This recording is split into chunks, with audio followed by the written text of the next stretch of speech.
युद्धासाठी युक्रेन विकणार सरकारी मालमत्ता, हॉटेल, मॉल, खाण, रसायन कारखान्यांचाही लिलाव होणार।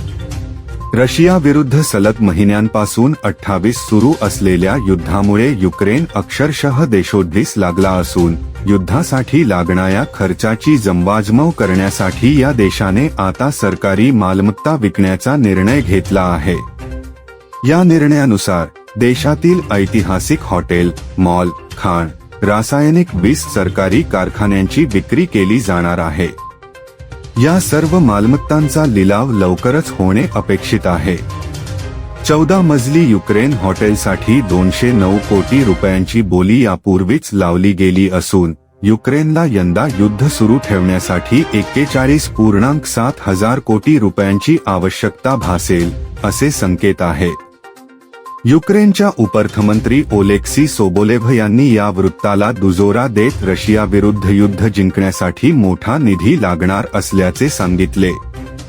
युक्रेन या वर्षी 835 कोटी रुपयांची मालमत्ता विकण्याच्या तयारीत आहे।